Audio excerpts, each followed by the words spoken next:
Praise the Lord. मैं परमेश्वर के नाम को धन्यवाद करती हूँ। मेरा नाम पूजा अटतानी है। मैं सिंधी परिवार से हूँ। सिंधी परिवार में भी हमारी एक जाति है जो सबसे उच्च मानी जाती है, जो सुनार जाति कहते हैं। उस जाति से परमेश्वर ने मुझे चुना और ये कलीसिया इनका जाना शुरू हो गया। इनको देखकर मेरी सास का मन बदलने लगा। वो भी इन्हें कहने लगी कि विनोद तू जाता है ना तो मुझे भी लेकर चल, मैं भी जाऊंगी। तो मैं बोलती थी आप क्यों जा रहे हैं, उसका लोग दिमाग खराब कर रहे हैं तो आप अपना दिमाग क्यों खराब कर रहे हैं, उनके बोलने पर आप क्यों चल रहे हैं, आप ऐसा मत करिए। पर वो भी नहीं सुनते थे, दोनों चले जाते थे। जब समय होता था दोनों चले जाते थे। और ये सब चीज़ें देखकर मैं और उपवास करने लगी और पूजा पाठ ज़्यादा करने लगी, पर रिजल्ट मुझे कहीं भी नहीं मिल रहा था। रिजल्ट मेरा ज़ीरो।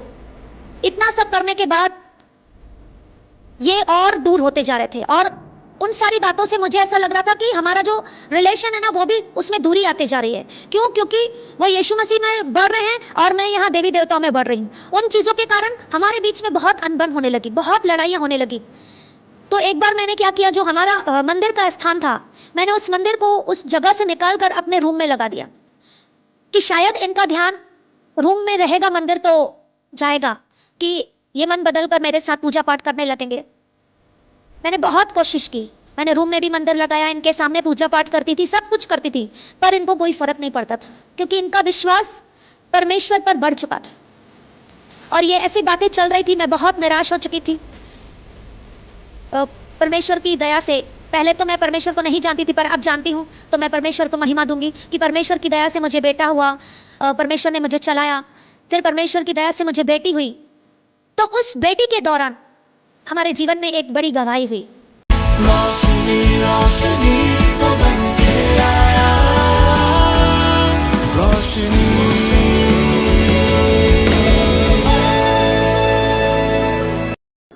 Praise the Lord. मैं परमेश्वर के नाम को धन्यवाद करती हूँ। मेरा नाम पूजा अटतानी है। मैं सिंधी परिवार से हूँ। सिंधी परिवार में भी हमारी एक जाति है जो सबसे उच्च मानी जाती है, जो सुनार जाति कहते हैं। उस जाति से परमेश्वर ने मुझे चुना, अपने राज्य के लिए इस्तेमाल करने के लिए उसने मुझे खड़ा किया।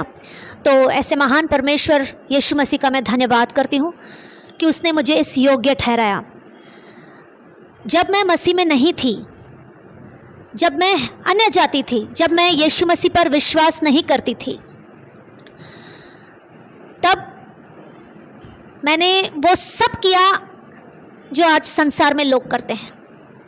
मैं कट्टर मूर्ति पूजक, कट्टर, जिसमें त्योहारों को मानना, उपवास को करना, दिनों को पूजना, हर एक चीज़ मैंने बहुत गहराई से की, बहुत गहराई से। पर सवाल अंदर बहुत थे, जवाब मिलते नहीं थे, सवाल बहुत थे।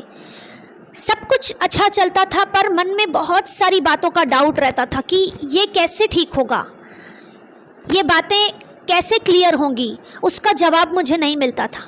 पर मैंने कभी भी पूजा पाठ करना छोड़ा नहीं, उपवास करना छोड़ा नहीं। यहाँ तक कि मैंने उपवास ऐसे भी किए कि न मैं पानी पीती थी न खाना खाती थी।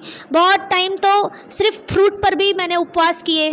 बहुत बार एक टाइम खाना खाकर मैंने बहुत कुछ किया, पर मन में बहुत सारी बातों के सवाल थे, वो सवाल के जवाब मुझे नहीं मिलते थे। एक सुकून चाहिए था, वो सुकून नहीं मिलता था। जो हमने शुरू से अपने परिवार वालों को, अपने पुरखों को देखा, वही नियम मैं फॉलो करते आ रही थी क्योंकि हम उसी बैकग्राउंड से हैं। और हम जब सुनार हैं तो हमारे कुल देवी दुर्गा को माना जाता है, उससे पूजा जाता है और उसकी बहुत गहराई से पूजा हम करते हैं।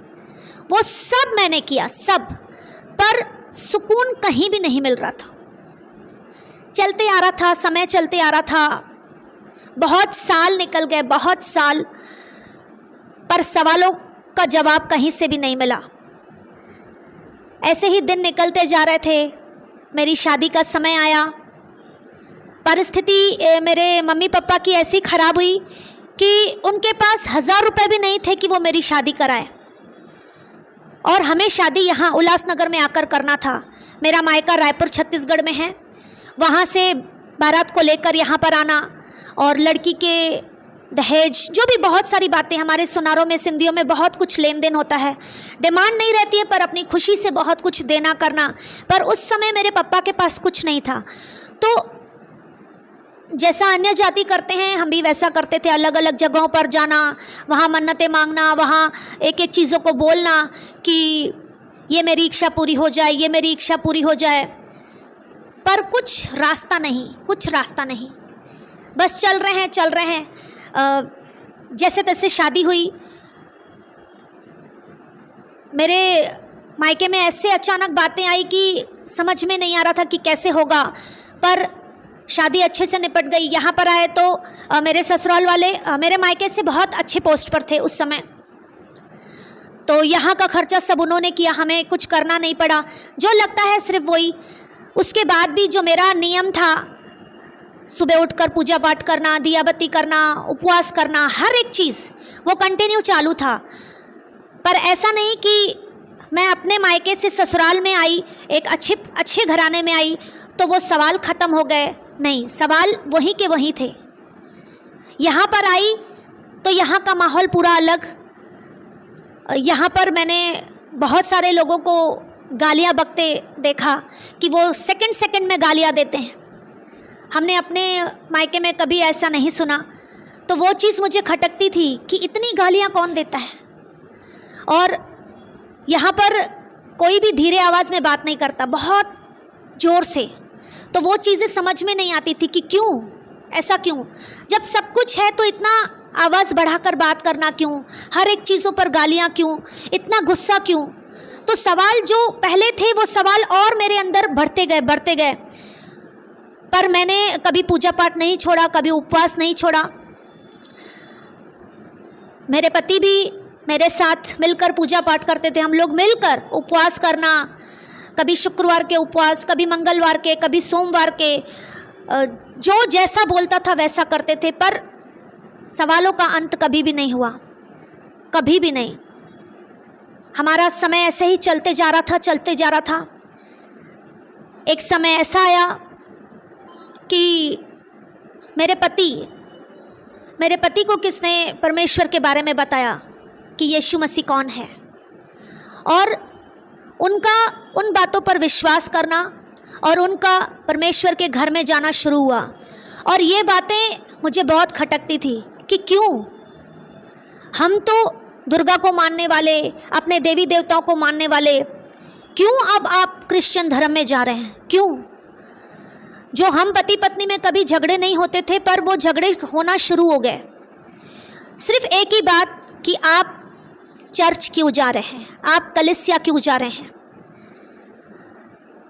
इनका ये था कि नहीं, मुझे अच्छा लग रहा है, मुझे शांति मिल रही है, पर मुझे वो बातें सही नहीं लग रही थी। इनके साथ साथ फिर धीरे धीरे मेरी सास का भी उनके साथ जाना शुरू, तो और गुस्सा आता था।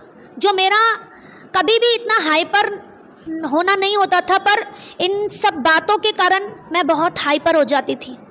गुस्सा मेरे अंदर आना शुरू हो गया कि क्यों आप अपने देवी देवताओं को छोड़कर आप यीशु मसीह के पास जा रहे हो, क्यों? तो सवाल बढ़ते जा रहे थे। इन सारी बातों के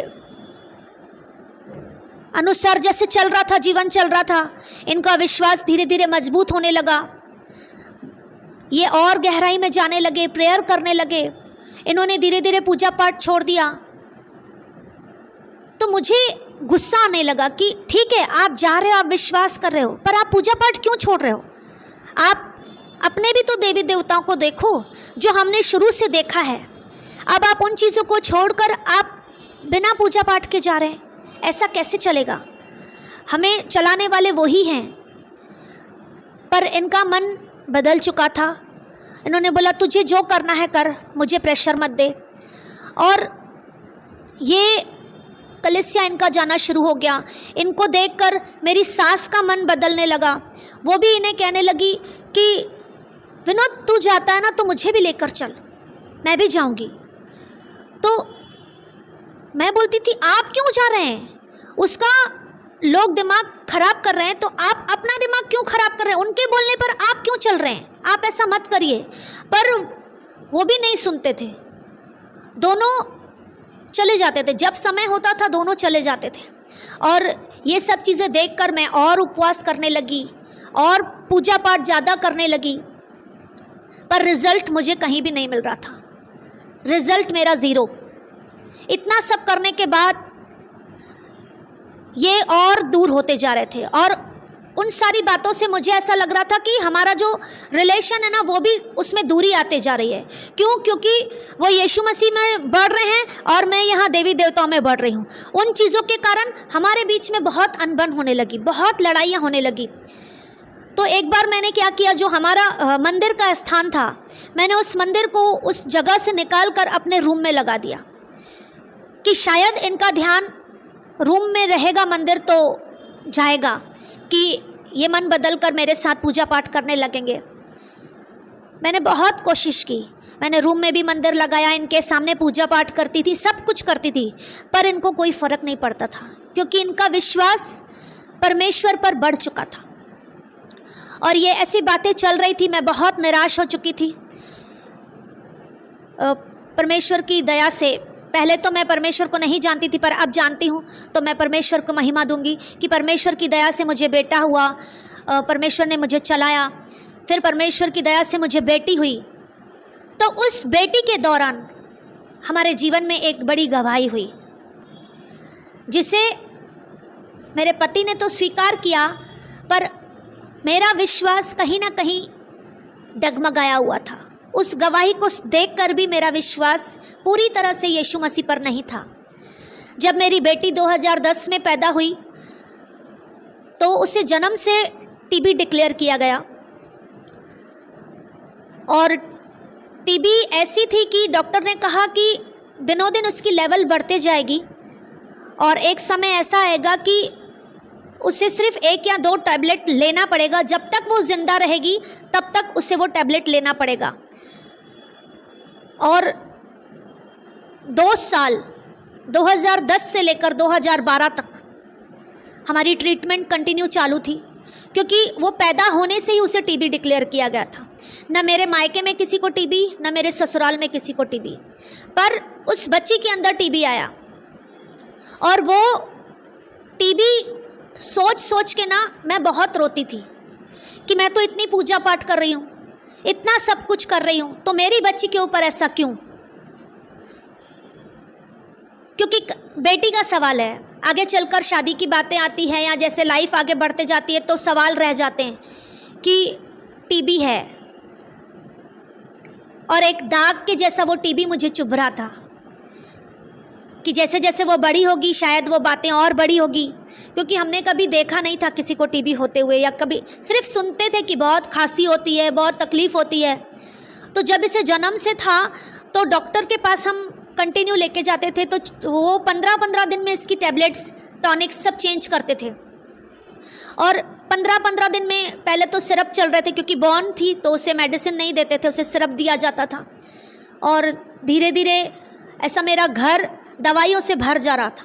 पहले बास्केट भरा, फिर मेरा बेड था, बेड के पीछे से पूरा शोकेस बना था, वो शोकेस पूरा भरते जा रहा था। तो उन चीज़ों को देखकर मुझे एक नफ़रत भी आती थी, गुस्सा भी आता था कि कब तक ये दवाइयाँ मैं उससे दूंगी, कब तक? ये तो छोटी है तो मैं इसे दे रही हूँ, अगर मुझे कहीं जाना है तो इसका वो दवाइयों का एक बैग लेकर मुझे जाना पड़ेगा, क्योंकि अगर कहीं इसे दवाई नहीं मिली तो, क्योंकि छोटी सी बच्ची है, शायद उसको इफ़ेक्ट ज़्यादा हो जाए टीबी का, वो ज़्यादा उसके शरीर को नुकसान पहुंचाए, वो चीज़ों का डर मेरे अंदर बढ़ता गया।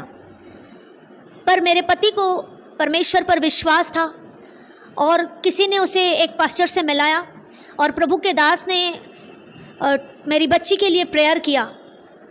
जब उसके लिए प्रेयर हुआ तो मेरे पति घर पर आए और उन्होंने बोला, देख पूजा, मैं क्लियर कट तुझे बोल रहा हूँ, तू विश्वास करती है नहीं करती है मुझे उससे कुछ नहीं है, पर मेरी बेटी की खातिर मैं तुझसे कह रहा हूँ कि थोड़ा सा विश्वास कर ले और ये कुछ दिनों के लिए दवाई बंद कर दे। अगर तुझे नहीं लगेगा तो वापस ये दवाई कंटिन्यू कर देना। और उस दौरान इसे एक टेस्ट करवाने के लिए डॉक्टर ने बोला था, जिसकी रिपोर्ट दिल्ली जाने वाली थी, जो 3 दिनों के बाद रिपोर्ट आने वाली थी और उस रिपोर्ट के दौरान हमें ये पता पड़ने वाला था कि टीबी का लेवल और कितना बड़ा है। 2 साल कंटिन्यू मैंने दवाइयाँ दी, कंटिन्यू, एक भी दिन ऐसा नहीं हुआ कि मैंने मिस नहीं किया। और जब इन्होंने ऐसा बोला तो मैंने कहा ठीक है, मैं ये सिर्फ 3 दिन देख रही हूँ, ये 3 दिन के बाद मुझे अगर 3 दिनों के बीच में भी अगर मुझे कहीं भी थोड़ा उसके लाइफ में कुछ ऐसा गड़बड़ लगा, उसके सेहत पर कुछ ऐसा इफ़ेक्ट लगा तो मैं दवाई डाल दूँगी। और 3 दिन मैंने इससे दवाई नहीं डाली, इससे कुछ भी नहीं हुआ। 2 साल का बच्चा जैसे नॉर्मल था वैसे नॉर्मल चल रहा है, कुछ भी उसको इफ़ेक्ट नहीं हुआ। 3 दिन के बाद जब रिपोर्ट आई, हम डॉक्टर के पास गए। उस रिपोर्ट को देखकर डॉक्टर भी कंफ्यूज हुए और उन्होंने अपने से एक बड़े डॉक्टर के पास हमें भेजा कि आप वहाँ जाकर एक बार इस रिपोर्ट को दिखाओ। तो मेरे अंदर और डाउट बढ़ा कि शायद जो मैंने दवाई नहीं डाली है उसके कारण तो कुछ बात बढ़ तो नहीं गई, जो डॉक्टर ने सीधा बड़े डॉक्टर के पास भेज दिया, क्योंकि हम शुरू से उन्हीं के पास ट्रीटमेंट करा रहे थे। जैसे ही बड़े डॉक्टर के पास गए, उन्होंने रिपोर्ट देखा, पढ़ा, दवाइयाँ पूछी आप कब से दे रहे हो, उन्होंने पूरी डिटेल हमसे ली, हमने उन्हें सब बताया। और उन्होंने बोला मुझे तो ये समझ नहीं आ रहा है कि जिस बच्ची को टीबी है ही नहीं, आप कैसे उसे 2 साल से टीबी की दवाइयाँ दे रहे हैं। तो हम भी हैरान थे और मेरे सवाल चालू हो गए डॉक्टर से कि ऐसा कैसे हो सकता है। जिस डॉक्टर ने मुझे यहाँ पर भेजा है आप उनसे कंसल्ट कर सकते हैं, क्योंकि इसे जन्म से टीबी डिक्लेयर किया गया था और वही इसका ट्रीटमेंट कर रहे थे, और आप कह रहे हैं कि टीबी नहीं है, ऐसा कैसे। उन्होंने कहा मुझे नहीं पता, पर इस रिपोर्ट के अनुसार इस बच्ची को टीबी नहीं है। तो मेरे पति ने उसी समय धन्यवाद किया, परमेश्वर को महिमा दी कि ये सब मेरे परमेश्वर, मेरे जीवित परमेश्वर यीशु मसीह का काम है, जो बीमारियों को चंगाई में बदल देता है। और उनका विश्वास और बढ़ गया। जो दवाइयाँ जन्म तक चलने वाली थी वो वहीं पर ही उसका एंड हो गया। मैं खुश भी बहुत थी, पर मेरे अंदर डाउट ख़त्म नहीं हुआ था। मुझे ऐसा लग रहा था अरे 2 साल से मैंने दवाइयाँ दी हैं, शायद उसका भी असर हो सकता है। ठीक है, आपने प्रेयर कराई, अच्छी बात है, पर इतनी मैं व्रत रखती हूँ, इतना पूजा पाठ करती हूँ, क्या मेरे भगवान नहीं सुनेंगे क्या? या जो दवाइयाँ दे रहे हैं क्या उसका असर नहीं होगा क्या? मेरे अंदर अब भी उन बातों का डाउट था। और इनका विश्वास उस गवाही के बाद बहुत मजबूत हो गया और इन्होंने बोला आप तुझे जो करना है कर, मुझे कोई मतलब नहीं है, मैं यीशु मसीह पर भरोसा करता हूँ और मरते दम तक उसी पर विश्वास करूँगा। और वो चीज़ें चल रही थी, वो अपने रास्ते थे, मैं अपने रास्ते थी। ऐसे ही बातें हुई तो एक बार मेरे पति ने बोला कि शायद कलीसिया से पास्टर या सिस्टर आएंगे या कोई बहनें आएंगी। तो मैंने सीधा बोला अगर आपके चर्च से कोई भी यहाँ पर आया तो मैं उन्हें धक्के देकर निकाल दूँगी, क्योंकि मुझे ऐसे लोगों की एंट्री अपने घर में नहीं चाहिए। तो मेरी सास ने भी मुझे चिल्लाया कि तेरा दिमाग ख़राब हो गया है, तू क्या बोल रही है। मैंने बोला नहीं, ये सब आप अपने तक रखो, हमारे घर में नहीं चाहिए। आप जाते हो, आप दोनों जाओ, पर इस घर में क्रिश्चियन वाला कोई भी नहीं आना चाहिए। और एक बार अचानक से पहले तो 2 सिस्टर्स आई, तो मेरी सास ने मुझे बुलाया कि भाई सिस्टर्स आए हैं, वो प्रेयर करेंगे। तो मैंने उन्हें रूडली उनसे बात की, उनका अपमान किया कि पहले तो आपको परमिशन किसने दी कि आप इस घर में आए हो, आप होते कौन हो। तो उन्होंने कहा कि हम आपको कुछ नहीं कह रहे, हम सिर्फ छोटी सी प्रेयर करने आए। मैंने बोला जो इंसान आप पर विश्वास करता है ना, आप उनके लिए जाकर प्रेयर करो, मैंने आपको नहीं बुलाया है। तो वो एक पेपर दे रहे थे कि ये प्रेयर रिक्वेस्ट है, अगर आपको कुछ इसमें लिखना। मैंने बोला मुझे पढ़ना लिखना नहीं आता, आपको लिखने आता है तो आप लिखो, पर मुझे नहीं देना कुछ भी, ना कोई क्वेश्चन करना है ना कोई आंसर करना है, तो इसलिए निकलो। और मैंने उन्हें खींच कर निकाला। वहाँ से मेरी सास चिल्ला रही थी, वहाँ से मेरे पति चिल्ला रहे थे कि क्या कर रही है ये सब। मैंने बोला आप सब अपने उधर जाकर देखो, मेरे इधर नहीं, घर में ऐसा नहीं होगा। और मैंने उन बहनों को घर से निकाला और मुझे ऐसा लग रहा था मैंने बहुत बड़ा काम कर दिया। और उनके जाने के बाद मुझे डांट भी पड़ी। मैंने फिर कहा कि मैंने पहले भी आपसे कहा था कि मुझे क्रिश्चियन वाला अपने घर में कोई नहीं चाहिए। आप किसी और को बुलाओ, भिखारी को भी बिठाओगे ना, मैं उसे खाना खिलाऊंगी, पर मुझे वो नहीं चाहिए। क्यों? क्योंकि उन्होंने आपको मुझसे दूर किया है। हमारे बीच में लड़ाई झगड़े नहीं होते थे, हमारे बीच में लड़ाई झगड़े होने शुरू हो गए। मुझे आप लोगों से उन चीज़ों के लिए बात नहीं करनी है। और ये चीज़ें ऐसे ही चल रही थी। फिर एक बार अचानक पास्टर और उनकी वाइफ बिना बताकर घर पर आ गए। उस समय उन्होंने बोला देख तूने पहले ही 2 बहनों को निकाला था, मैंने इतना कुछ नहीं बोला, पर ये कलीसिया के बड़े हैं, ऐसा कुछ भी नहीं करना। और मैं बहुत गुस्से में थी क्योंकि मेरे लिए वो मायने नहीं रखते थे। मैंने सोचा मुझे कोई फ़र्क नहीं पड़ेगा, आपको जो बोलना है बोलो। पर जब वो आए, वो बैठे, तो मैं बाहर भी नहीं जा रही थी उनसे मिलने, मैं अपने रूम में ही थी। वो खुद वहाँ से उठकर रूम में आए। उन्होंने बोला ठीक है आप मत मानो, पर बात तो कर सकते हो, हमने आपको देखा ही नहीं है।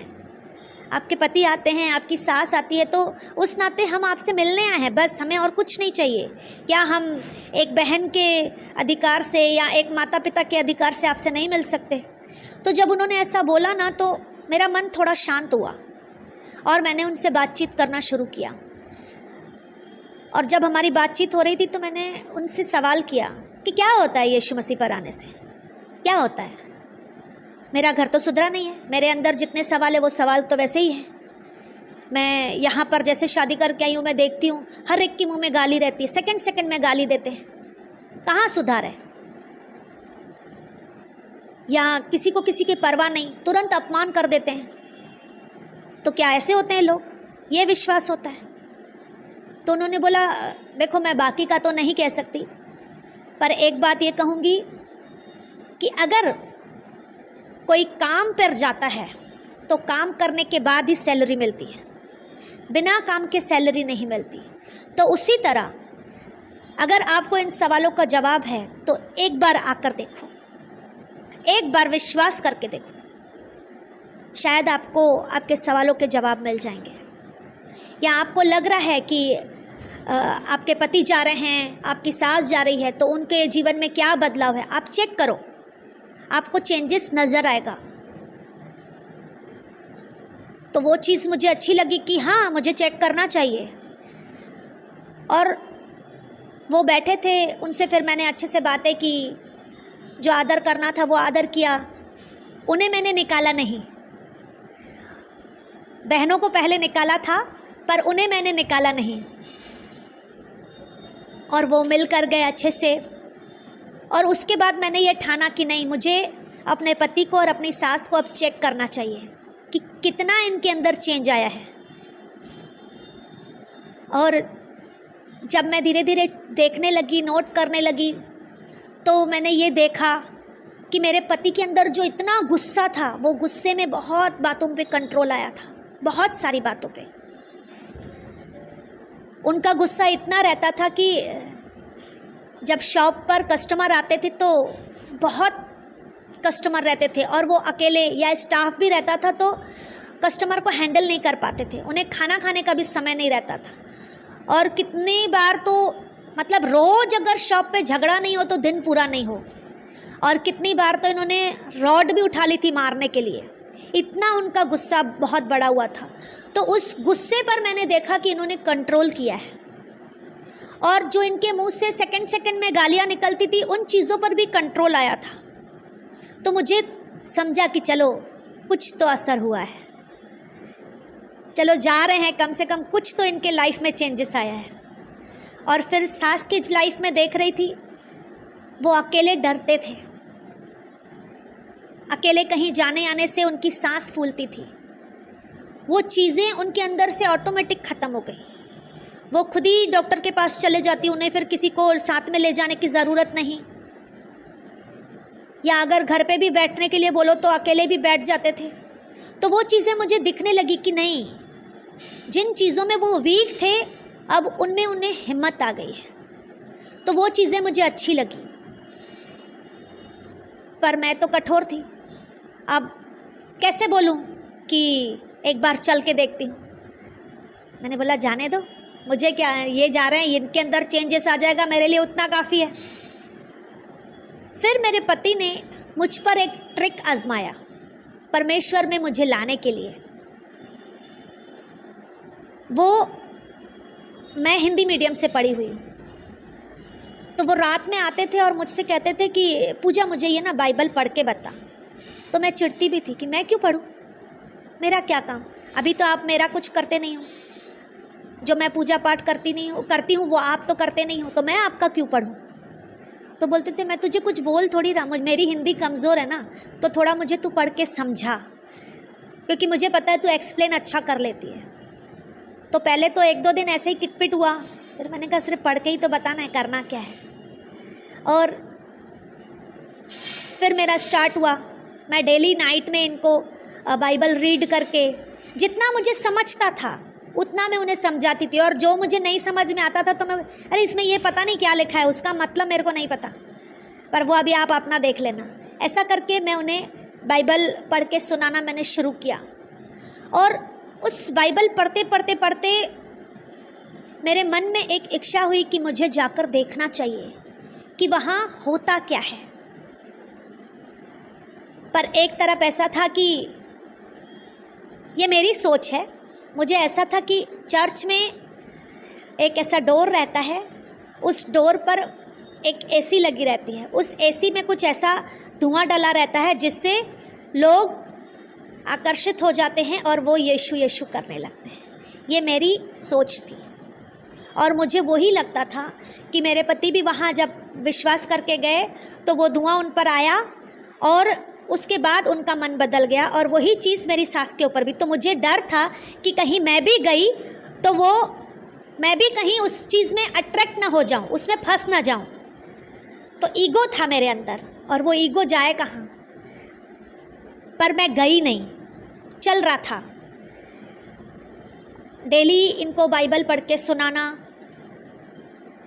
ऐसा सब चल रहा था। अचानक एक बार रात के समय जब सब सो गए, मैं भी सोई, तो रात में नींद में, गहरी नींद में मेरा सर ऐसा फास्ट घूम रहा था कि कोई पकड़ नहीं पा रहा था। मैं पूरी तरह से घूम रही थी और मुझे फील हो रहा था कि मैं पूरा घूम रही हूँ। जब झटके से उठूँ देखूँ तो सब सो रहे हैं, पर वो जो मेरा माइंड था ना वो पूरी तरह से हिल चुका था, और ये चीज़ रोज़ होने लगी। फिर मैंने अपने पति से ये शेयर किया कि पता नहीं, सारा दिन तो मेरा अच्छे से जा रहा है, जब मैं सो रही हूँ तो मुझे रात में गहरी नींद में मेरा सर बहुत तेजी से कोई घुमा रहा है, ऐसा लग रहा था। तो इन्होंने बोला या तो तू डॉक्टर के पास चल या तो चर्च चल, एक बार चल के देख, शायद प्रेयर के द्वारा सब कुछ ठीक हो जाए। मैंने बोला नहीं, मुझे चर्च वर्च नहीं जाना, और मैं दवाइयाँ वैसे भी नहीं लेती हूँ, तो डॉक्टर पर मुझे डर लगता है कि नहीं जाऊँगी तो एक टैबलेट के बदले वो 4 टैबलेट दे देते हैं, तो मुझे वो सब नहीं चाहिए। मैंने अपने आप ठीक हो जाएगा। पर वो चीज़ बहुत बढ़ती गई, और जब मेरा सर घूमता था ना, इतना भयंकर घूमता था जो मुझसे सहन नहीं होता था। फिर एक बार मैंने मन बनाया कि एक बार जाकर देखती हूँ, क्योंकि हमारे घर के बाजू में ही था चर्च जहाँ मेरे पति और मेरी सास जाते थे। मैं बिना बता के, मैंने कहा 8-8:30 बजे पूरा हो जाता है, तो मैं 8 बजे तक जाती हूँ। और जब मैं वहाँ गई तो देख रही हूँ एक साइड भाई बैठे हुए हैं, एक साइड बहनें बैठे हुए हैं, और वहाँ पास्टर प्रीच कर रहे हैं, और अचानक से प्रीच को रोककर उन्होंने वर्शिप चालू की, और वर्शिप भी पंजाबी में हो रही थी वहाँ पर। तो मुझे ना वो धूम धड़ाके वाले सॉन्ग बहुत अच्छे लगते हैं, तो वो जब पंजाबी में हुआ ना तो मेरे मन को टच कर गया कि मैंने कहा अरे वाह, यीशु में भी ऐसे गीत होते हैं क्या। तो वो चीज़ मुझे अच्छी लगी। और उसके बाद मैं वहाँ पर अपने पति को ढूंढ रही हूँ कि वो किधर है। मुझे वहाँ दिखे नहीं तो मैंने मैसेज किया वहाँ बैठे बैठे ही कि आप किधर हो। तो बोले मैं तो चर्च में हूँ। मैंने बोला मुझे तो नहीं दिख रहे। तो बोले तुझे नहीं दिख रहे मतलब? मैंने बोला मैं आई हूँ। तो उन्हें विश्वास नहीं हुआ कि जो तू हमेशा नहीं करती थी आज तू कैसे चर्च आई। तो बोले एक सेकंड रुक, मैं किसी काम से आया हूँ, तू कहीं जाना नहीं। तो मैंने बोला अभी नहीं जाऊँगी, और मुझे नहीं जमा तो मैं निकल जाऊँगी, आप आते हो तो ठीक है, नहीं तो बस। और ऐसे करके ये तुरंत आए। और जैसे ही चर्च पूरा हुआ तो मैं निकल के भागने लगे कि मुझे नहीं बात करना किसी से। पर इन्होंने बोला अब आई है तो रुक। और वहाँ के पास्टर सिस्टर से फिर से मुलाकात हुई। वहाँ के जो लीडर्स थे उन्होंने मुझसे अच्छे से बात की, इंकरेज किया, बहुत सारी बातों में उत्साहित किया। तो वो चीज़ें मुझे अच्छी लगने लगी कि क्या ऐसे भी लोग होते हैं जो अनजान लोगों से भी दिल से प्यार करते हैं और ऐसी अच्छी अच्छी बातें करते हैं जो जानते भी नहीं, जिन्हें पता है कि मैं सिर्फ आज के लिए आई हूँ, फिर आऊँगी भी नहीं।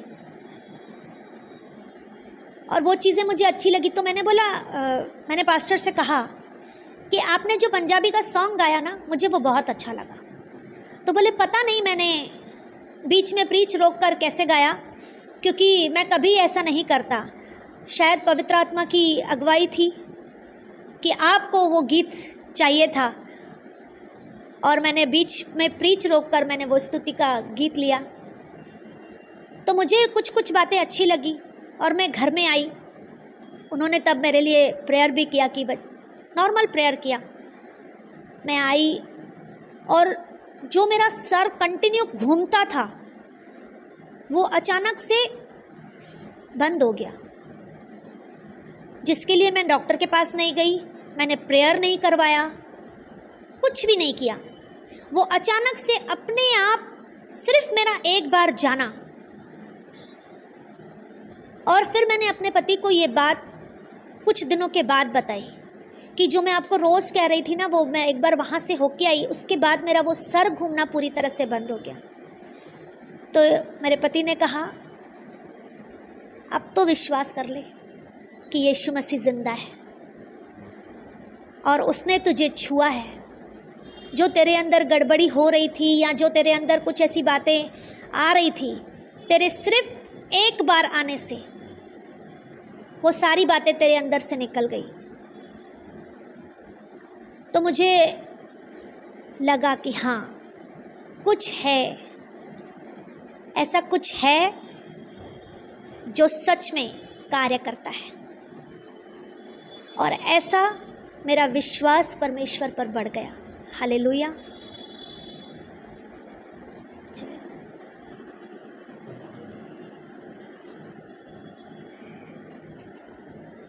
मैं मसीह में फिर मेरा विश्वास बढ़ते गया और मैंने कंटिन्यू चर्च जाना शुरू किया।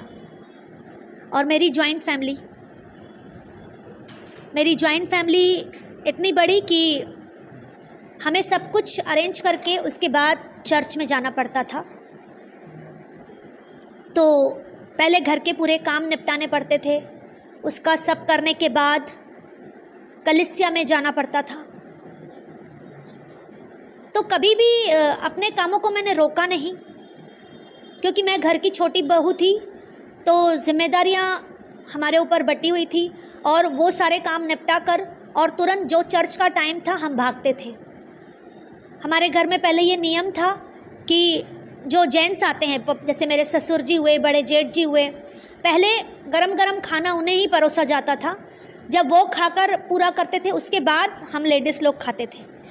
तो उल्लासनगर है ना, तो यहाँ पर सब टाइमिंग सब लेट वाले हैं। जहाँ दूसरे शहरों में दूसरी जगह 1 या 2 बजे खाना हो जाता था, यहाँ दोपहर को 4-5 बजे खाना शुरू होता था। और हमारी कलीसिया का समय 5 बजे से 4 बजे से रहता था।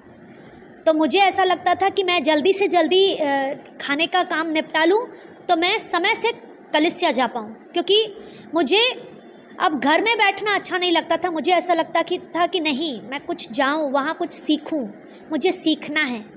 उस इच्छा से मैं अपने घर के सारे कामों को जल्दी जल्दी निपटा कर कलीसिया जाना शुरू कर दी। तो मेरे घर वालों को ये चीज़ अच्छी लगती थी कि चलो ठीक है, वो किधर गई जा नहीं रही है, वो अच्छी जगह पर जा रही, क्योंकि वहाँ मेरे पति भी हैं, मेरी सास भी है। पर अचानक काफ़ी समय के बाद माहौल पूरा ख़राब हो गया, घर का माहौल पूरा ख़राब। जो नाज़ों से मुझे पाला जाता था, क्योंकि घर की छोटी बहू, और मुझे बहुत प्यार मिला, बहुत प्यार मिला। प्यार में मुझे कभी कमी नहीं हुई। जब मैं प्रभु में नहीं थी तब भी ऐसा नहीं कि मुझे प्यार नहीं मिला, मुझे भरपूर प्यार दिया गया। और जैसे ही मेरा स्तर परमेश्वर में बढ़ने लगा, मतलब जो मैं 6 बजे 7 बजे कलीसिया जाती थी, वहाँ मैंने 5 बजे जाना शुरू किया, 5 से मैंने 4 बजे जाना शुरू किया। तो मैं अपने कामों को फटाफट निपटाती थी, ताकि मैं जल्दी से जल्दी जाकर वहाँ प्रार्थना करना सीख सकूँ, वचन को कुछ सीख सकूँ। मेरे अंदर उन चीज़ों की इच्छा बढ़ने लगी। तो बहुत बार तो ऐसा होता था कि घर में सब खाना बनाया, जेंट्स को खाना दिया, सबका खाना बन गया, और मेरा खाने का समय होता था, वहाँ देखती थी 4 बज गया, मैं खाना भी नहीं खाती थी, मैं निकल जाती थी कि कोई बात नहीं, रात को खा लेंगे।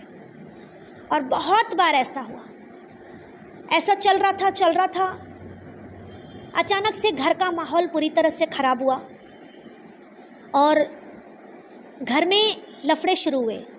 लफड़े इस बात पर कि क्या तुम्हें सारा दिन कलीसिया जाना है, घर को तुम्हें नहीं संभालना है। तो मेरा ये आंसर रहता था कि मैंने तो अपना पूरा काम किया, मैं तो अपने खाने की भी परवाह नहीं करती, आकर भी पूरा काम करती हूँ। तो मैंने खाली टाइम में ही तो बस परमेश्वर के घर को जाकर उस टाइम को यूज़ किया है। तो मेरा इतना बोलना और गुस्सा चालू, झगड़े चालू। तो परमेश्वर का धन्यवाद कि मेरे पति ने मेरा साथ कभी नहीं छोड़ा। उन्होंने कहा कोई बात नहीं, तू उधर ध्यान मत दे, तू परमेश्वर की ओर ध्यान दे। और ऐसे करते करते झगड़े बहुत बढ़ते गए, फ्रस्ट्रेट हो गए थे कि क्या हो रहा है। परमेश्वर में जाने से तो शांति मिलती है, सुकून मिलता है, पर घर का माहौल क्यों खराब हो रहा है। जबकि मेरी सास विश्वासी, तो क्यों दिक्कतें आ रही हैं। पर अब जानने लगे कि जब बढ़ोतरी होती है तो सताव अपने परिवार से ही शुरू होता है, और वो सताव हम पर आना शुरू हो चुका। ऐसे ही चल रहा था। अचानक से एक बार मेरे बच्चे सुबह स्कूल जाते हैं, 5 बजे उनका उठना, 6 बजे उसकी बस आती थी, तो मुझे सुबह टिफ़िन बनाने के लिए जल्दी उठना पड़ता। तो जैसे मैं जल्दी उठी तो देखूं तो किचन पूरा खाली, ना वहाँ गैस चूल्हा पड़ा है, ना सिलेंडर है, ना घर के कोई सामान पड़े हैं। तो मैं शॉक हो गई कि ये क्या है। ठीक है, लफड़े झगड़े अपनी जगह है, आप बात कर रहे हो नहीं कर रहे हो वो अपनी जगह है, किचन पूरा खाली, अब मैं बच्चों को कैसे टिफ़िन बना के दूँ। मैंने अपने पति को उठाया तो उन्होंने बोला कि कोई बात नहीं, मैं आज उसको बाहर से टिफ़िन देता हूँ, हम बाद में बात करते हैं। तो उस दिन तो उसे बाहर से टिफ़िन दिया और वो बच्चा स्कूल गया। तो हमने सुबह सुबह 5 बजे तो कुछ बोला नहीं। जब नॉर्मल सब उठे तो बोला कि ये क्या है, घर का पूरा सामान किचन। तो घर में बोला गया कि जब तक तुम अगर कलीसिया जाना बंद नहीं करोगे तो ये चीज़ें तुम्हें नहीं मिलेगी। आप कलीसिया का टाइम कम करो और घर पे ध्यान देना ज़्यादा शुरू करो। मैंने बोला अब तो नहीं होगा, अब नहीं होगा, आपको जो करना है कीजिए, चलेगा, पर कलीसिया जाना बंद नहीं होगा। क्योंकि मैं किसी गलत जगह नहीं जा रही हूँ। और अपनी सास को मैंने मतलब मुंह खोलना शुरू किया, क्योंकि इतने सालों से मैंने कभी किसी को जवाब नहीं दिया था।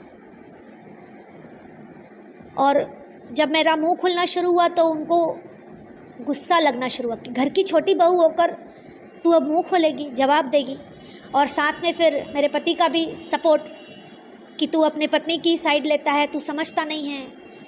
तो मुझे सिर्फ ये रहता था कि आप भी तो जाते हो, आप भी तो देख रहे हो, ऐसा तो नहीं है कि आपने वहाँ पर कुछ पाया नहीं है। आपको चंगाई मिली है, आपको बल मिला है, आपको किसी की सपोर्ट की ज़रूरत नहीं होती। अब आप अच्छे से चल रहे हैं। बोले मुझे वो सब नहीं पता, तू 4 बजे नहीं जाएगी, मैंने बोला मैं तो 4 बजे ही जाऊंगी। और उन सब के बाद उन्होंने हमारा खाना पीना सब एंट्री घर में बंद कर दी। हमने कहा कोई बात नहीं, हम अपना अरेंज कर लेंगे, परमेश्वर ने उतना कैपेबल बनाया है। पर इशू ये आ रहा था कि ऑलरेडी एक ही घर के एड्रेस पे 2 सिलेंडर थे, एक भाभी के नाम का था, एक मम्मी के नाम का था।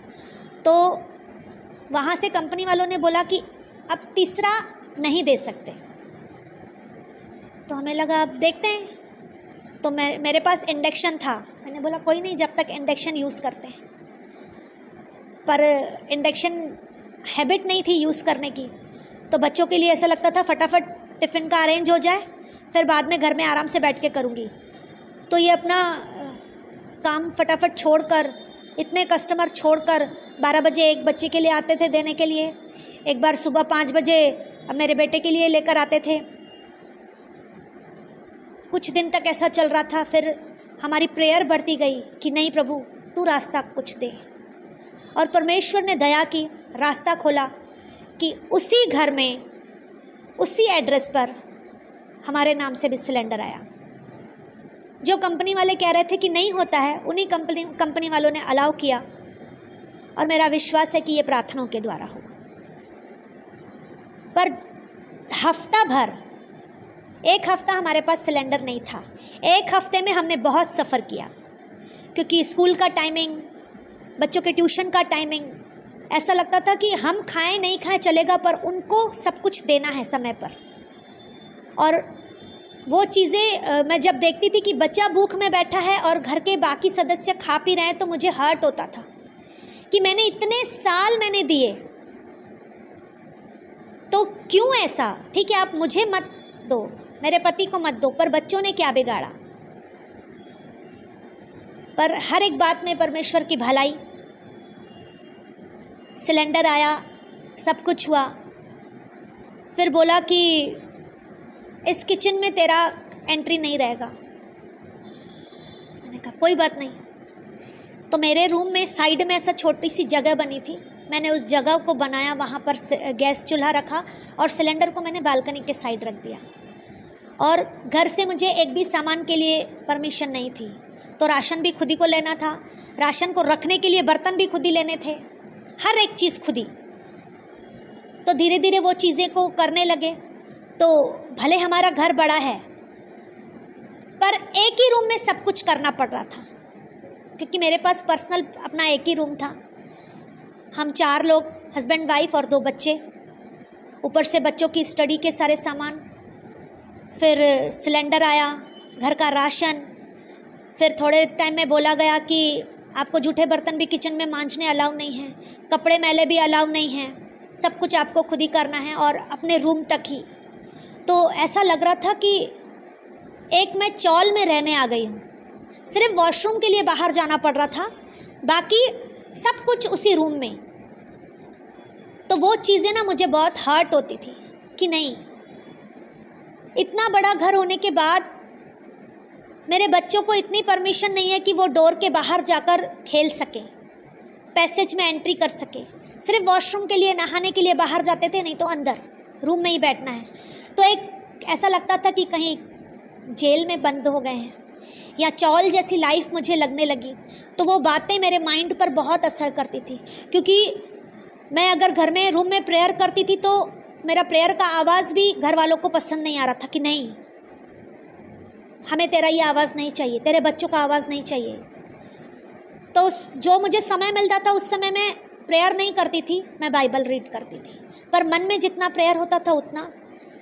पर परमेश्वर ने मुझे एक समय दिया जब घर के सब लोग सो जाते थे, पूरा घर में सन्नाटा रहता था।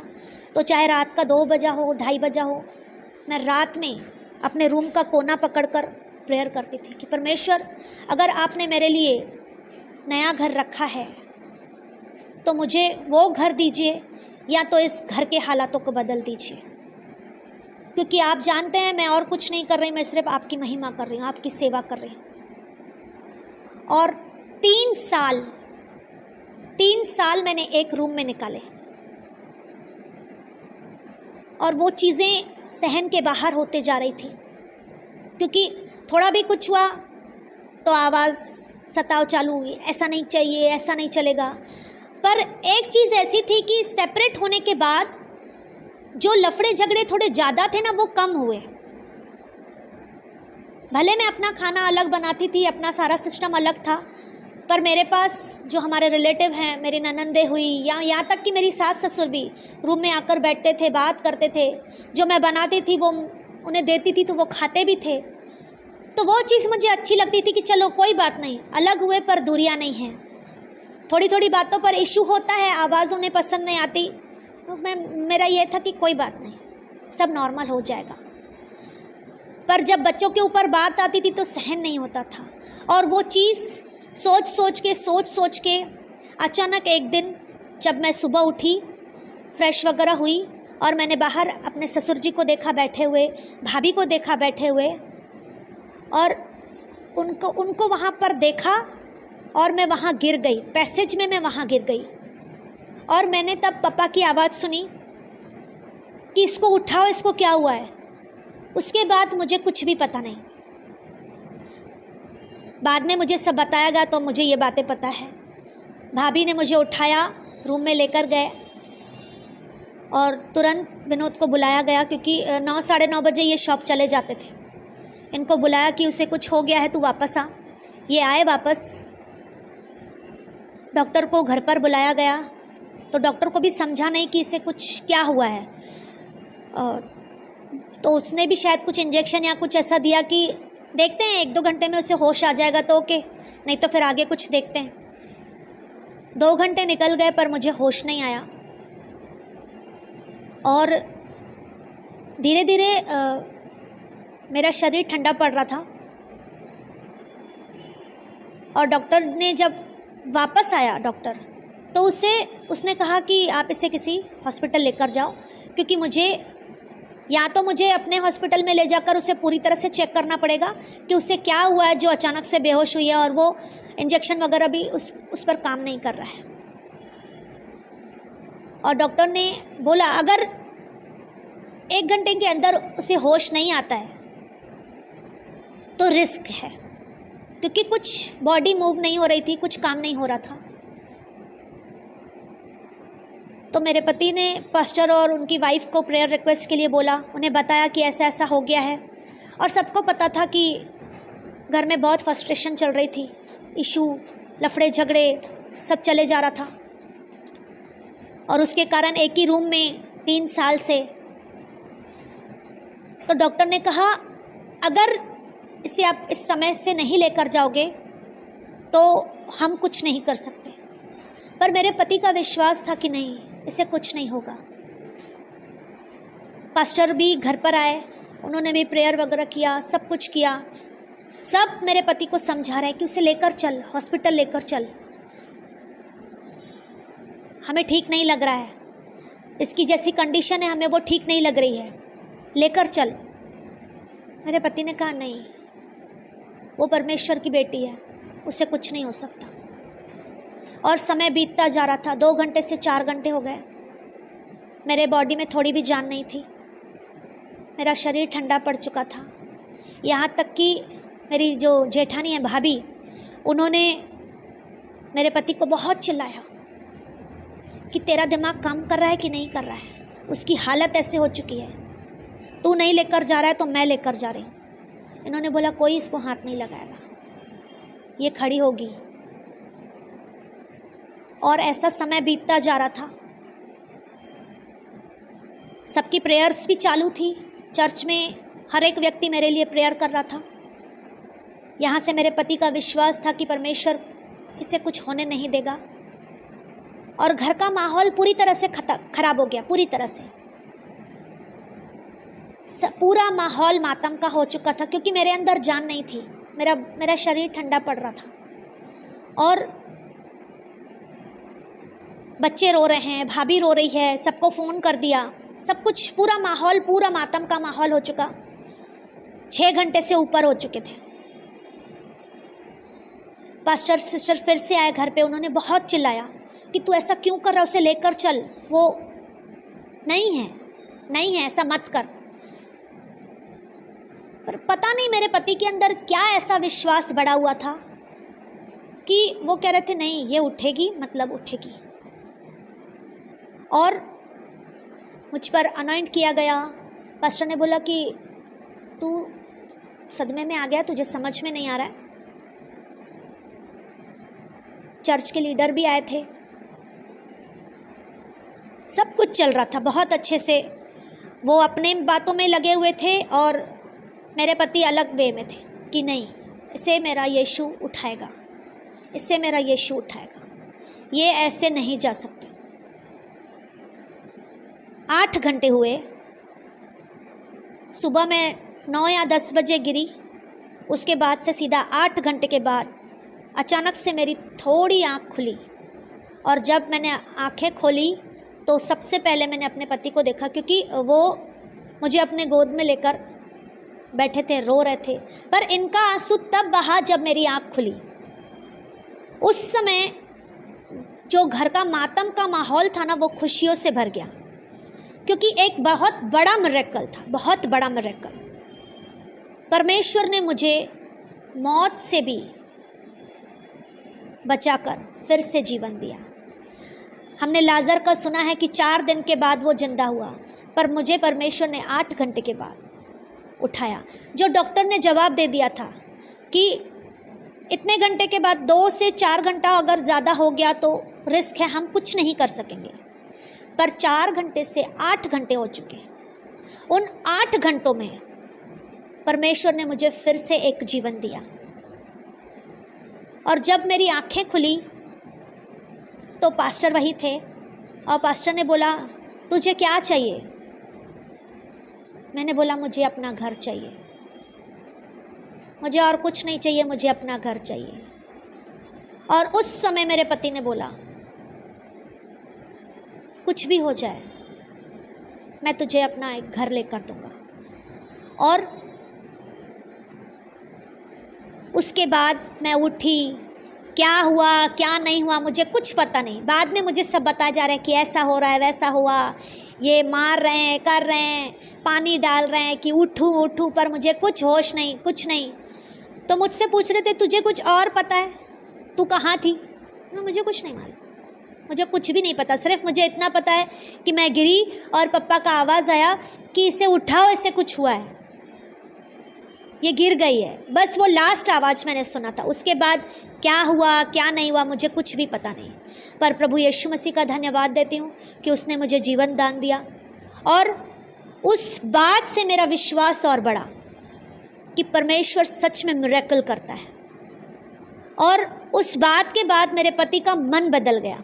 जो मैं 3 साल एक रूम में मैंने बिताए, उस 3 सालों में मैंने बहुत कुछ फेस किया, बहुत कुछ। और परमेश्वर ने उनके हृदय को बदला। उनका ये था कि मैंने सालों से इस घर में मेहनत की है, तो इस घर को छोड़कर क्यों जाए, परमेश्वर अपने आप कार्य करेगा। पर जब मेरी ऐसी परिस्थिति हुई तो उनका मन बदला। और तब मैंने एक बात कही कि शायद आपको लग रहा है कि मैंने जीवन भर जो भी कमाया है इस घर में दिया है, क्योंकि ये अपने पास कुछ सेविंग नहीं रखते थे, वो अब माता पिता को देते थे क्योंकि वो घर के बड़े थे। तब मेरा ये बोलना कि आप चिंता मत करो, अगर परमेश्वर ने इस घर में हमारा हक रखा है तो हम दुनिया के किसी भी कोने में रहेंगे, वो हक हमें मिलेगा, उस हक को कोई छीन नहीं सकता। और ऐसा बोलना उनके विश्वास को और मजबूत करता है। और उसके बाद परमेश्वर हमें एक घर के द्वारा ब्लेस करता है। बहुत बड़ा मिरेकल हुआ, क्योंकि मेरे पास जो भी था मैंने बहुत कुछ जमा किया था, बहुत कुछ मैंने सब दे दिया। मैंने बोला कोई बात नहीं, मुझे घर मिल गया, मुझे सब कुछ मिल गया। और परमेश्वर ने बहुत सुंदर घर से मुझे आशीष किया। और वहाँ पर जैसे हम शिफ्ट हुए तो जो घर वालों का बिहेवियर था हमारे प्रति, मैं फिर सुनती थी कि हमें छोड़कर चले गए। तो मैंने बोला मैं नहीं गई, आप लोगों ने मुझे मजबूर किया, मैं नहीं गई। फिर एक बार मेरा मन में ऐसा आया कि मैं अपने इन लॉज का डिनर करती हूँ। और मैंने अपने घर ससुराल वालों को सबको बुलाया, मम्मी पापा को बुलाया, सब कुछ किया। तो जब वो डिनर पर आए तो ऐसा नहीं कि सिर्फ दाल चावल बना कर रखा, नहीं, पूरी वैरायटी रखी, सब कुछ किया। और वो उन चीज़ों से बहुत खुश हुए। और जब रात को वो अपने घर के लिए आ रहे थे तो मेरे ससुर ने मुझे बुलाया और मेरे आगे हाथ जोड़कर कहा कि तू ये मत सोचना कि तू अलग आकर रह रही है तो हमारा प्यार ख़त्म हो गया है। हमारा प्यार जैसे पहले था आज भी वैसा ही है, क्योंकि तू हमारे शरीर का हिस्सा है। और मैं तुझसे माफ़ी मांग रहा हूँ कि जो भी उन दौरान बातें हुई वो मैंने किसी के बातों पर आकर किया जो मुझे नहीं करना चाहिए था। आज उन बातों के लिए मैं तुझसे माफ़ी मांगता हूँ। मैं उस समय बहुत रोई, क्योंकि मेरे लिए मेरे ससुर मेरे पिता के पोजीशन पर हैं। मैंने कभी भी उनका वैसा अनादर नहीं किया, कभी भी उन्हें अपने ससुर जैसा नहीं माना, अपने पिता की तरह ही उन्हें ट्रीट किया। और जब उन्होंने मुझसे ऐसा किया ना कि मैं तुझसे माफ़ी मांग रहा हूँ, तो मेरा मन जो थोड़ा बहुत ऐसे अंदर दुखा हुआ था कि मैंने इनके साथ क्या नहीं किया, मैंने सब कुछ अच्छा चला, क्यों मेरे साथ ऐसा किए। वो चीज़ें, उनकी माफ़ी मांगना, वो चीज़ें मेरे अंदर से पूरी तरह से मिट गई और जो प्यार था ना वो पहले से और बढ़ गया। तो परमेश्वर का धन्यवाद कि उन्हें मैंने कभी किसी के आगे झुकते हुए नहीं देखा, पर ये परमेश्वर है, हमारी प्रेयर थी जो परमेश्वर ने उनके मनों को बदला और इतने बड़े होकर वो मेरे आगे मुझसे माफ़ी मांगे और उस प्यार को परमेश्वर ने और गहराई से बनाया। जो दरारें थी वो पूरी तरह से मेल मिलाप में बदल गई और उसके बाद आना जाना बहुत अच्छे से, रहना करना सब बहुत अच्छे से होना शुरू हुआ। तो परमेश्वर ने बहुत अद्भुत रीति से कार्य किया, अद्भुत रीति से। ऐसा चल रहा था कि कोविड का समय आया और मेरी सास परमेश्वर के घर में गई और पापा पूरी तरह से निराश हो गए। तब हम अपना सेपरेट रह रहे थे और उन्होंने हमें बुलाया। हम आए तो उन्होंने कहा भले भाभी को सेपरेट करो चलेगा, पर तुम इस घर में ही रहोगे। अब बना बनाया घर वापस छोड़कर आकर फिर से उसी घर में रहना पॉसिबल नहीं था। 13 साल पहले मैं 12 से 13 साल साथ में थी, 3 साल मैंने अकेले रूम में बिताए। 3 साल के बाद जब नए घर में गए वहाँ 3 साल मैं रही। 3 साल के बाद मम्मी एक्सपायर हुई और पापा कह रहे हैं कि वापस इस घर में आओ। और जो शांति भरा माहौल था, वापस किटपिट, वापस झगड़े, क्योंकि भाभी को वो चीज़ें पसंद नहीं आ रही थी। क्योंकि हम सेपरेट हो चुके थे और सेपरेट होने के बाद फिर से एडजस्ट करना थोड़ा इम्पॉसिबल होता है, क्योंकि मुझे अपनी तरह से जीने की आदत पड़ चुकी थी। वो जिस बंदिश में हम रहते हैं वो बंदिशें मेरे पास नहीं थी, क्योंकि मैं फ्री थी, वहाँ पर मेरे पास कोई बोलने वाला नहीं था। फिर वापस वही चीज़ें, भाभी को कुछ अच्छा नहीं लग रहा, कभी किसको अच्छा नहीं लग रहा, पर पापा कह रहे नहीं तुम्हें यहीं रहना है, तुम्हें यहीं रहना है, तुम जाओगे मतलब मेरा घर पूरी तरह से ख़त्म हो जाएगा। हम पापा से कह रहे कि आप हमारे साथ चलो, हमारे घर पे चल के रहो। बोले नहीं, यहीं रहना है, यहीं रहना है, इसी घर में रहना है। और फिर भाभी से बात हुई, जो भी बातें थी वो प्रॉपर्टी का शेयर वगैरह हर एक को देकर उन्हें सेपरेट किया और वापस मैं इस घर में आई, पुराने घर में मैं वापस आई। तो मैंने अपने पति से एक बात कही कि जब हम इस घर को छोड़कर जा रहे थे तभी मैंने आपसे कहा था कि अगर इस घर में हमारा हिस्सा है तो हम दुनिया के किसी भी कोने में रहेंगे, हमारा हिस्सा हमसे कोई छीन नहीं सकता। और परमेश्वर की दया से जिस घर को छोड़कर मैं गई, परमेश्वर ने वो घर भी मुझे दे दिया। हालेलुया। और उस घर के साथ साथ मुझे नया घर भी, मतलब परमेश्वर ने मुझे 2 घरों से ब्लेस किया। तो मेरे लाइफ में दिनों दिन परमेश्वर और बढ़ोतरी को बढ़ा रहा है। ऐसी बहुत सारी गवाहियाँ परमेश्वर ने मेरे जीवन में की, अद्भुत अद्भुत गवाहियाँ। अगर मैं बताने बैठूंगी तो शायद दिन भी कम पड़ जाएगा। बहुत सारी गवाहियाँ, मिरेकल्स परमेश्वर ने हमारे लाइफ में किए। बहुत गहराई से परमेश्वर हमें यूज़ कर रहा है, हमारे जीवनों में अपनी महिमा को बढ़ा रहा है। मैं हर एक बातों के लिए यीशु मसीह का धन्यवाद करती हूँ। आमीन।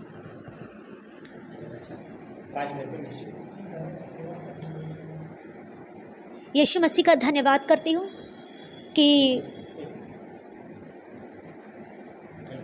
यीशु मसीह का धन्यवाद करती हूँ कि जैसे जैसे परमेश्वर हमारे जीवन में कार्य करते गए और परमेश्वर में हम बढ़ते जा रहे हैं, तो परमेश्वर ने मुझे विज़न देना शुरू किया।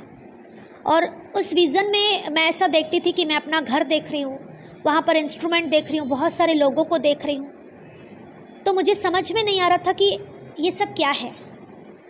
तो मुझे ऐसा लगता था कि शायद हम कभी कभी प्रेयर कराते हैं ना, तो वो चीज़ें मुझे बार बार इफ़ेक्ट हो रही है, या और मुझे प्रेयर करवानी चाहिए घर पे, पर वो बातें बंद नहीं हो रही थी। उसी तरह बहुत सारे, अगर हम किधर मीटिंग्स में जा रहे थे तो कोई परमेश्वर के अद्भुत दास हमें अचानक देखकर हमारे ऊपर प्रोफेसीज कर रहे हैं कि परमेश्वर ने आपको अलग लेवल के लिए चुना है, आपकी बुलाहट पूरी तरह से अलग है। आपकी बुलाहट ये नहीं है, आपकी बुलाहट मिनिस्ट्री की है। आप सेवा करने के लिए नहीं, आप परमेश्वर के कार्य को करने के लिए चुने गए हो। हम चर्च जाते थे, हम वहाँ पर दूसरे काम करते थे, यहाँ तक कि क्लीनिंग करना, हर एक चीज़, छोटे कामों को, कभी कभी प्रीच करना, कभी कभी वर्शिप करना, पर कभी ये नहीं सोचा था कि हम मिनिस्ट्री को चालू करेंगे। विज़न आ रहे थे और विज़न आने के अकॉर्डिंग ही मेरे पति को परमेश्वर ने हमारी मिनिस्ट्री का नाम दिया, एबेनेज़र फाउंडेशन। पर हमें लगता था कि उस चीज़ के लिए शायद हम अभी तैयार नहीं हैं। कोई बात नहीं, परमेश्वर ने नाम दिया है तो जब मिनिस्ट्री होगी तभी, क्योंकि अभी हम चर्च से जुड़े हुए हैं, हम चर्च में जा भी रहे हैं और घर पे सेवा भी कर रहे हैं। घर पे हमने प्रार्थना का सभा चालू किया। बुधवार का दिन हमने नियुक्त किया कि बाकी दिन हमारे चर्च के हैं, तो ये दिन हमारा फ्री है, तो यहाँ पर मैं बैठकर प्रेयर करूँगी। और जब मैं बैठती थी तो उस समय कोई भी नहीं रहता था, सिर्फ मैं अकेले बैठती थी। उसके बाद एक दो भाई बहन आने शुरू हुए। ऐसे कर कर कर हमारे पास परमेश्वर ने भेड़ों को भेजना शुरू किया। तो भी हमने सोचा नहीं कि हम मिनिस्ट्री चालू करें। मीटिंग के दौरान पास्टर का प्रोफेसीज करना, बार बार उन चीज़ों को बोलना, और फिर अचानक से पास्टर ने कहा कि आपके ऊपर इतनी प्रोफेसीज हो रही है, अभी आप तो घर पर भी प्रेयर चालू करे हो, तो आप उस काम में आगे बढ़ो, उस काम में आगे बढ़ो, कुछ भी लगता है तो हम हैं, आप आगे बढ़ो। और फिर हमने पति पत्नी ने डिसीज़न लिया कि कोई बात नहीं, अब हम घर से सेवा चालू करते हैं।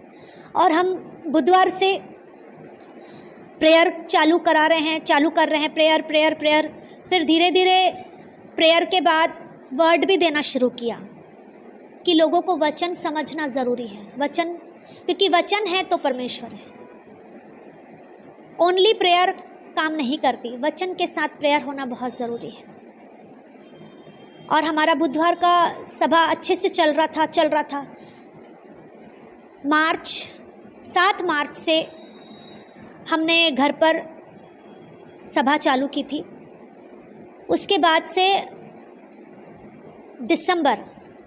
नवंबर की लास्ट में हमें एक ऑनर ने कॉल किया, हॉल के ऑनर ने, कि विनोद, आपको अगर चर्च चलाना है तो मेरा हॉल खाली पड़ा है, आप हॉल ले सकते हो। तो मेरे पति आए, उन्होंने हॉल देखा किया, उन्हें बहुत अच्छा लगा। हम चर्च के लोगों को लेकर आए, हमें सबको पसंद आया। सामने से कॉल आया, हमने किसी को बोला नहीं था कि हमें चर्च लेना। हमें लग रहा था कि कोई बात नहीं, हम अभी इसी घर को चर्च बनाकर चल रहे हैं, क्योंकि घर काफ़ी बड़ा है। और मेरा ये सोच था कि ये घर भर जाएगा तो बाद में देखेंगे।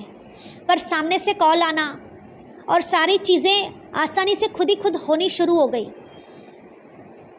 और हमारी कंटिन्यूस चीज़ों के लिए प्रेयर कि परमेश्वर अगर तेरी ओर से है तो वो चीज़ें हमें मिले। और रास्ते खुल गए, प्रेयर के द्वारा रास्ते खुले, और परमेश्वर ने एक सुंदर हॉल से हमें ब्लेस किया, जो फर्नीचर मार्केट में डायमंड हॉल है, उसके बेसमेंट में हमारी कलीसिया चलती है एबेनेज़र फाउंडेशन के नाम से। पहले हम सप्ताह का एक दिन सभा लेते थे घर पे, बुधवार का, पर चर्च जैसे आए तो चर्च में हम सप्ताह के 3 दिन, बुधवार, शुक्रवार और रविवार। परमेश्वर ने दिनों को भी बढ़ाया।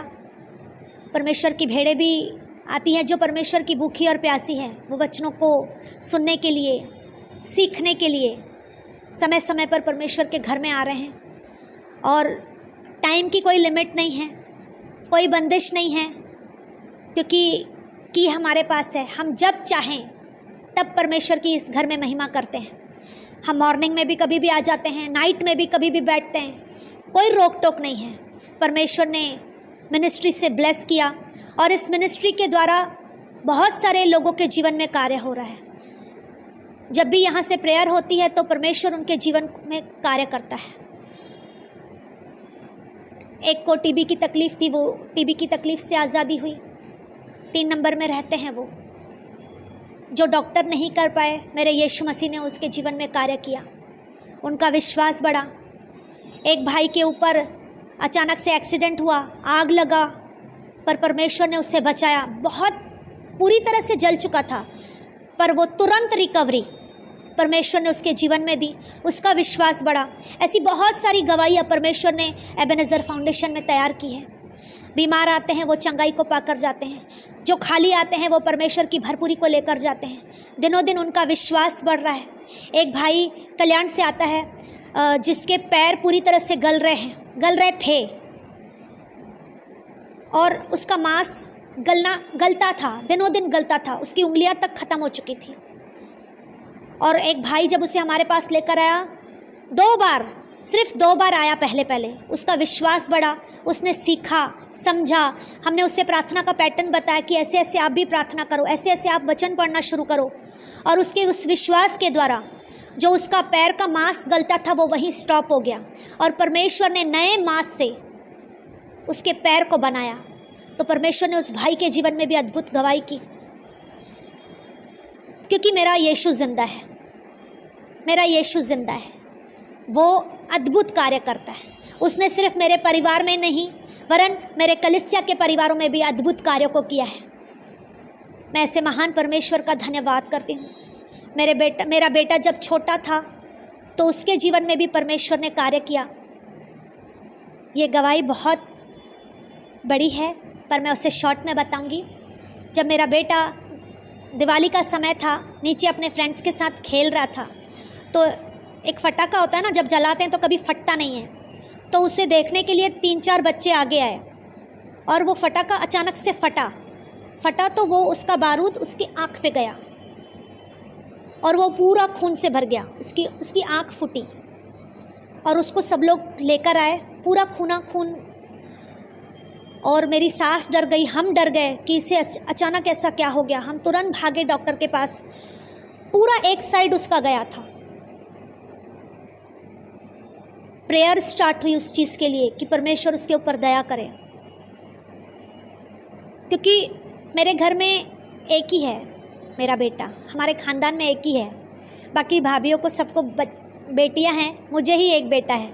तो ऐसा लग रहा था कि ऐसा तो नहीं कि अब इसकी भी आँख में कुछ हो जाए और डिफेक्ट वाला चीज़ हो जाए, पर विश्वास था कि नहीं, मेरा परमेश्वर कुछ भी कर सकता है। और ट्रीटमेंट चालू थी, बहुत लंबी ट्रीटमेंट गई, काफ़ी महीने गए, पर प्रेयर किसी ने भी बंद नहीं की, ना हम पति पत्नी ने, ना हमारी कलीसिया वालों ने। और कितने महीनों तक तो उसके आँखों पर पट्टी लगी हुई थी। वो सिर्फ एक ही आँख से देखता था, एक ही आँख से चलता था।